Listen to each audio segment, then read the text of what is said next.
Hello and welcome back guys to my channel. Nah guys, seneng banget gue Ibnu Montakin.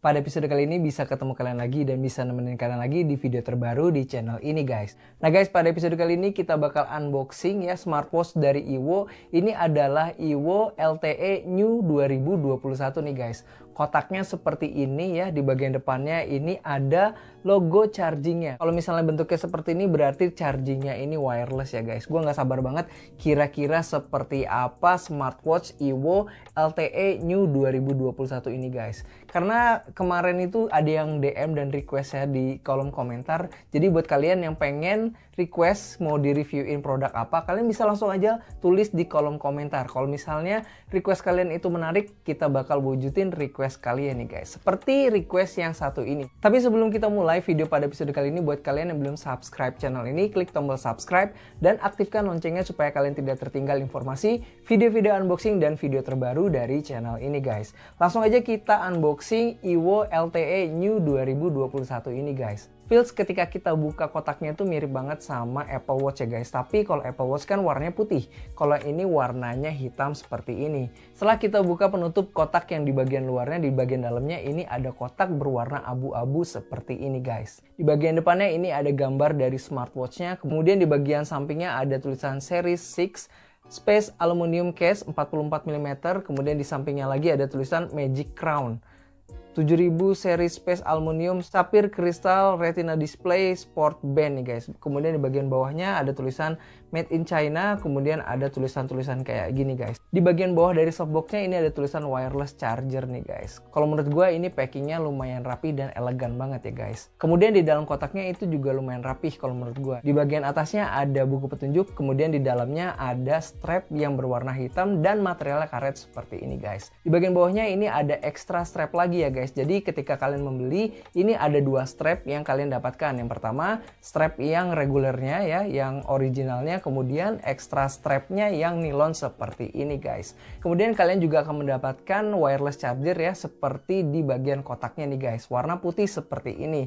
Di bagian ujungnya ada Type A, kemudian di bagian pangkalnya ini ada wireless chargingnya. Kemudian tentu aja kalian juga akan mendapatkan unit smartwatchnya yang kalau menurut gue ganteng banget kayak gini guys. Feels pertama kali gue pegang smartwatchnya itu gue dibuat kagum dengan kualitas material yang ada di smartwatchnya nih guys. Yang gue pesen ini warna hitam ya, tapi ini hitamnya tuh nggak hitam pekat gitu ya. Jadi agak kayak abu-abu gitu ya di bagian samping-sampingnya. Kemudian di bagian crownnya ini ada aksen warna merah kayak gini. Kalau menurut gue ini bikin tampilannya tuh lebih elegan lagi guys. Kemudian di samping dari crownnya ini ada button untuk back nih guys. Jadi ada dua button, di tengah-tengahnya ada lubang mic. Kemudian di samping kirinya ini ada lubang speaker nih guys. Kemudian di bagian bawahnya ini ada segel garansi dari tokonya. Jadi bergaransi sekitar 2 minggu ya.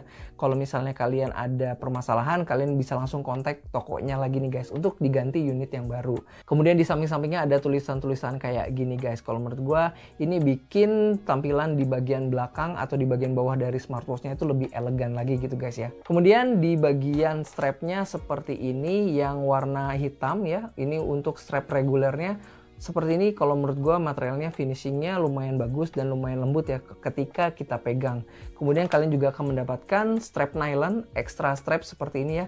Kalau menurut gue ini unik ya, kayak bener-bener aksesoris dari Apple Watch gitu ya, strap nylonnya. Kemudian ini gue dikasih bonus lagi yang berbentuk kaos seperti ini. Kalau menurut gue ini lucu banget. Strapnya dipadupadankan dengan Mickey ya untuk wallpapernya, jadi makin gimana ya, makin lucu aja gitu smartwatchnya. Kemudian yang gue notice lagi dari smartwatch ini tuh ukuran layarnya yang lumayan besar kalau menurut gue. Bentang layarnya ini 1,75 inch dengan kualitas layar IPS HD nih guys, dengan resolusi 320 x 385 pixel nih guys. Secara dimensi smartwatch ini mempunyai tinggi 44 mm dengan lebar 38 mm dan ketebalan 12 mm. Jadi lumayan agak tebel ya di bagian bawahnya. Tapi kalau menurut gue tebel yang 12 mm ini nggak terlalu kelihatan ya, karena layarnya yang lumayan besar juga gitu guys. Chipset yang digunakan di smartwatch ini adalah MTK 2502. Kalau menurut gue performance dari chipsetnya itu lumayan bagus ya, karena ketika kita mainin dari layar di smartwatchnya itu lumayan smooth seperti ini guys. Jadi kalau misalnya secara performance, kalau menurut gue ini nggak masalah ya, karena performance dari chipsetnya itu kalau menurut gue lumayan responsif dan lancar banget ketika kita mainin smartwatch-nya nih guys. Untuk mengganti watch face-nya kalian tinggal putar saja crown yang ada di sebelah kanan ini. Dalam smartwatch-nya ini sudah ada 33 watch face yang bisa kalian manfaatkan. Untuk aplikasinya sendiri, smartwatch ini menggunakan aplikasi T-Band ya guys. Kalian bisa langsung download aja di Play Store dan di App Store. Secara aplikasi kalau menurut gue ini lebih matang ya aplikasi di smartwatch ini. Kalau menurut gue tampilannya juga lumayan simple dan lumayan informatif. Watch face yang bisa kalian dapatkan di aplikasi tersebut juga lumayan banyak dan lumayan variatif. Kalian juga bisa mengcustom watch face sesuai dengan keinginan kalian nih guys, menggunakan gambar atau foto yang kalian inginkan nih guys. Sekarang kita masuk ke cara penggunaan dari smartwatch-nya. Ini smartwatch-nya sambil gua cas ya, karena tadi tuh udah lowbat gitu ya, karena kelamaan syutingnya. Jadi kita jelasinnya sambil posisi di charge seperti ini guys. Secara overall, smartwatch ini tuh agak berbeda ya untuk user interface-nya dibanding smartwatch Evo yang pernah gua review nih guys. Kalau misalnya kita mau masuk ke menu shortcut, biasanya kan kita swipe down ya. Kalau misalnya di smartwatch ini tuh swipe up gitu guys. Kalau misalnya kita swipe up, di sini ada shortcut yang bisa kita manfaatkan. Di dalamnya ini ada pengaturan untuk suara. Jadi di smartwatch ini kalau misalnya pengaturan suaranya itu nyala, ketika kalian pencet dari tombol crown-nya ini akan mengeluarkan suara seperti ini. Ya. Kedengeran ya suaranya. Kemudian di sampingnya ini ada pengaturan dari gesture ya. Kalau misalnya kita klik di sini ada pengaturan dari gesture dari motionnya. Di sini kita bisa setting untuk mute atau unmute incoming call. Kemudian di bagian bawahnya ini ada mute alarm. Kemudian di sini ada pengaturan untuk screen brightnya juga. Kemudian ada pengaturan untuk shake to answer call. Jadi kalau misalnya pengen ngangkat teleponnya harus di shake kayak gitu ya. Nah ini ada di bagian shortcut di bagian setting nih guys. Kemudian di bawahnya ini ada pengaturan untuk UI atau tampilan interface-nya nih guys. Di sini ada 3 tampilan interface yang bisa kalian manfaatkan. Yang pertama ada tampilan 9 apps. Jadi berbentuk 3 grid memanjang ke bawah, jadi ada 9 apps di per satu halamannya untuk menu utamanya. Kemudian di sini ada 6 app di setiap halamannya. Yang terakhir ada Smart Style. Kalau Smart Style ini tampilannya mirip dengan iWatch seperti itu guys ya. Sayangnya untuk mengganti UI-nya itu kita harus masuk ke menu shortcut yang tadi guys. Kalau misalnya di smartwatch Evo yang lain kan kita tinggal double klik aja di bagian crown-nya, nanti otomatis berubah untuk UI-nya. Kalau misalnya di smartwatch ini tuh beda. Jadi kita harus masuk ke bagian setting dan kita harus pilih UI yang kita inginkan. Jadi kalau menurut gue ini agak sedikit repot sih. Kalau misalnya kita mau masuk ke menu utama, kita tuh harus swipe right dari screen-nya guys. Jadi nggak bisa langsung pakai tombol crown-nya ini. Kalau gue sih lebih nyaman interface-nya dari HW22 Pro Max atau Evo Series 7 ya guys. Jadi untuk masuk ke menunya tuh kita tinggal tekan aja tanpa harus swipe di layarnya gitu guys. Jadi lebih cepat aja gitu kalau misal kita pengen masuk ke menu utamanya. Kemudian kalau misalnya kita swipe left, di sini ada motion menu ya guys. Di dalam motion menu ini di dalamnya ada pedometer, kemudian jumlah kalori yang dibakar dan jumlah heart rate kita dalam 1 menit nih guys. Kemudian kalau kita swipe left lagi, di sini ada heart rate monitor, kemudian di sini ada untuk settingan phone nih guys. Kalau misalnya kita swipe left lagi, di sini ada notification. Kalau misalnya kita swipe lagi, ini masuk ke tampilan utama dari smartwatch-nya. Kemudian kalau misalnya kita mau masuk ke menu setting, kita harus masuk ke menu utamanya. Jadi menu settingnya itu nggak ada di shortcut gitu guys. Jadi kalau menurut gua ya lumayan agak repot sih. Untungnya di sini ada crown yang bisa menavigasi dengan lebih intuitif nih guys. Jadi kalau misalnya pakai jari ini kan mungkin karena layar ini sangat responsif, jadi kadang kelewatan gitu ya menu yang ingin kita pilih. Jadi kalau menurut gua sih saran gua pakai crown yang ada di sebelah kanan ini lumayan nyaman sih.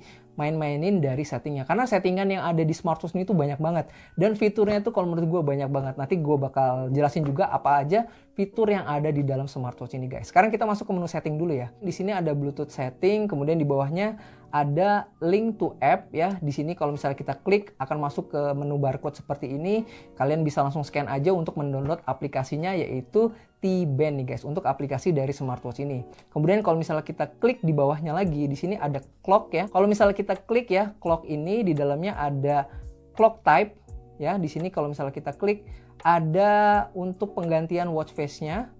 Oke, kemudian di sini ada time sinkronnya on atau off. Kita bisa setting juga. Kemudian kita juga di sini bisa ngatur notification brightnya. Kalau misalnya di on kan, jadi setiap ada notifikasi layarnya itu nyala gitu guys. Kemudian di bawahnya ini ada settingan unit. Kemudian di bawahnya lagi ada password ya, untuk men-setting password yang ada di smartwatch ini. Kemudian ada sound nih guys. Ketika kita klik sound, di sini kita bisa setting alert type-nya soundnya seperti apa. Jadi untuk smartwatch ini tuh nada deringnya atau nada alertnya itu bisa kita setting sesuai dengan keinginan kita nih guys. Di sini kalau misalnya kita klik alert type, di sini ada pilihan ring only atau vibration only atau vibration and ring, kemudian ada vibration then ring ya, dan mute. Jadi ada beberapa tampilan untuk mengatur suara dari alert yang ada di smartwatch ini guys. Kemudian di bawahnya lagi ada ringtone.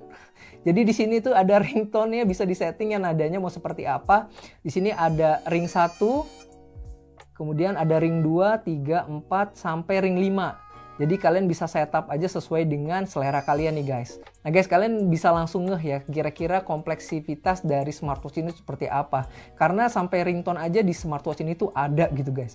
Kemudian di sini ada notification tone juga ada, bisa kita setting dari tone 1 sampai tone 5 juga guys. Wow, ini kalau menurut gue sih lumayan lengkap ya fitur pengaturan yang ada di smartwatch ini. Kemudian di bawah settingan sound ini ada volume ya. Volumenya juga ini dibagi-bagi, ada volume multimedia, kemudian volume ring, kemudian volume notification. Ada beberapa tingkatan level volume yang kalian inginkan untuk notification, kemudian untuk ringing ya kalau misalnya ada telepon masuk, kemudian untuk multimedia nih guys.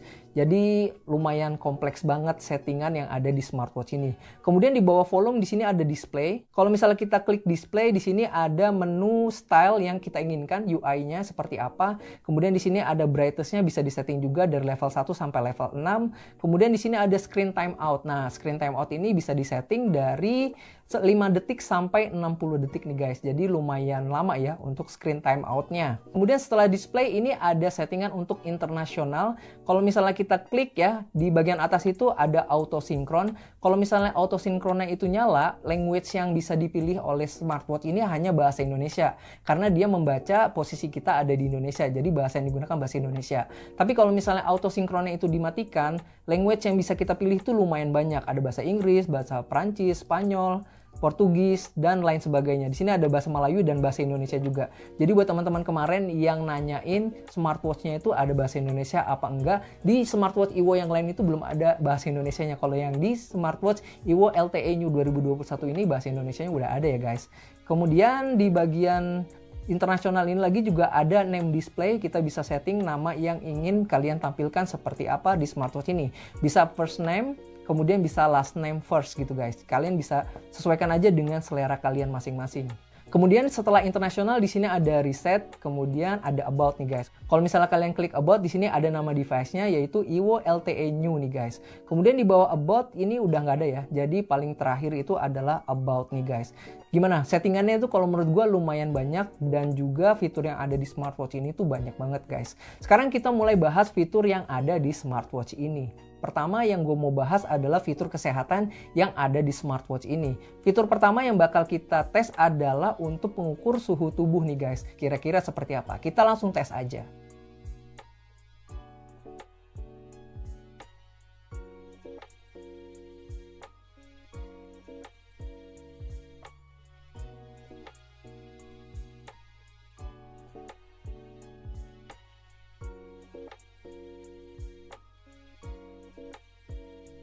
Kemudian fitur blood oksigennya kira-kira seperti apa nih guys? Kita tes dulu ya.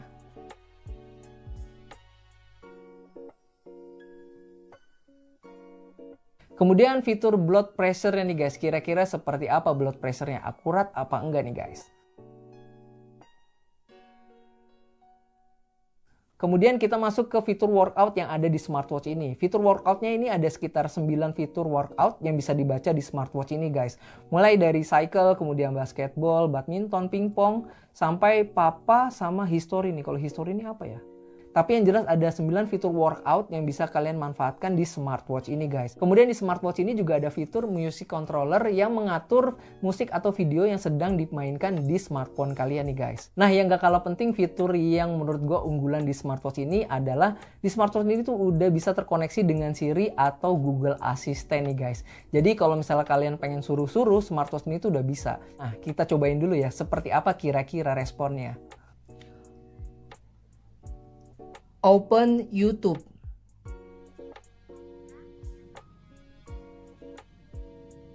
Nah gimana, keren kan fitur Google Assistant yang ada di smartwatch ini? Kalau menurut gue itu fitur unggulan yang mungkin nggak dimiliki smartwatch lain ya guys. Kemudian fitur yang gue suka lagi di sini ada fitur notification ya. Fitur notificationnya itu sudah terbagi berbagai aplikasi ya yang common yang ada di masyarakat Indonesia. Seperti Facebook, kemudian WhatsApp, kemudian Twitter, kemudian ada WeChat juga dan Snapchat ini kalau nggak salah ya yang ikonnya seperti ini.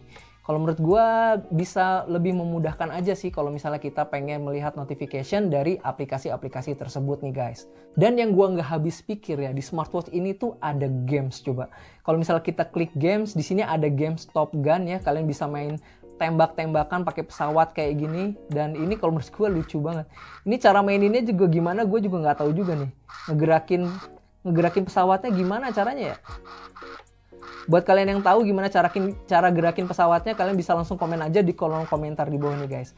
Oke guys, itu dia tadi daleman atau fitur-fitur yang ada di smartwatch ini. Kalau menurut gue fitur-fitur yang ada di smartwatch Evo LTE New 2021 ini terlalu berlebihan ya guys. Jadi terlalu kompleks banget ya untuk sebuah smartwatch. Fitur-fiturnya itu sampai ada games juga coba di dalamnya.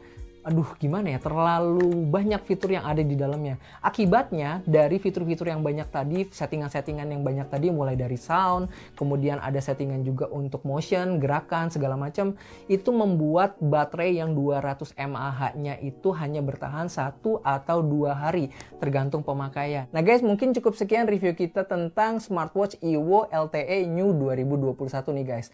Kalau menurut gua smartwatch ini tuh worth it banget ya buat kalian beli. Dengan harga 450.000 kalian sudah bisa mendapatkan smartwatch yang keren dan fiturnya itu super duper lengkap seperti ini guys. Gue ucapin terima kasih buat kalian yang sudah nonton video ini dari awal sampai akhir. Sampai ketemu lagi di video-video selanjutnya. Have a nice day and stay healthy guys. Tetap semangat.